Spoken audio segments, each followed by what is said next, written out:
এই জগতে যে দেবীর তুলনা নেই তিনিই হলেন দেবী তুলসী, যিনি সারা জগতে বিখ্যাত হয়ে আছে। স্বনামখ্যাত তুলসী দেবীর এই নামের উৎপত্তির বিষয়ে এবং তার জন্ম বৃত্তান্ত বিষয়ে যে বর্ণনা ব্রহ্মবৈবর্ত পুরাণে রয়েছে, সেই বর্ণনা আজকের আমি আপনাদের সামনে উপস্থাপনা করব। ব্রহ্মবৈবর্ত পুরাণ মতে তুলসী নামে গোলকে শ্রীকৃষ্ণপ্রিয়া শ্রী রাধিকার এক সহচরী ছিলেন।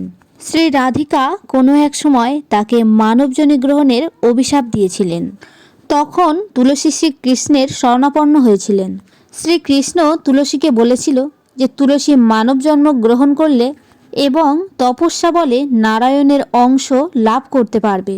এই অভিশাপের কারণে তুলসী জগতে ধর্মরাজ নামে এক রাজা ও তার স্ত্রী মাধবী দেবীর গর্ভে জন্মগ্রহণ করেছিলেন। তুলসী অতুলনীয় রূপ ও লাবণ্যের অধিকারিণী ছিলেন। পরবর্তীকালে তিনি বনে গিয়ে প্রজাপতি ব্রহ্মার তপস্যায় নিমগ্ন হয়েছিলেন। এই ধ্যানে ব্রহ্মা খুবই সন্তুষ্ট হয়েছিলেন এবং তুলসীকে তার অভীষ্ট বর প্রার্থনা করতে বলেছিলেন। তুলসী তখন নারায়ণকে পতিরূপে পাওয়ার বর প্রার্থনা করেছিলেন ব্রহ্মার কাছে। ব্রহ্মা তখন বললেন যে তুলসী দানবরূপী শঙ্খচূড়কে বিবাহ করলে তবে তার নারায়ণ প্রাপ্তি সম্ভব হবে। নারায়ণের আশীর্বাদে তুলসী বৃক্ষরূপে জন্ম হবে এবং তিনি বিশ্ব পাবকে পূজাও পাবে। তুলসী ব্যতীত নারায়ণের পূজা বিফল হবে।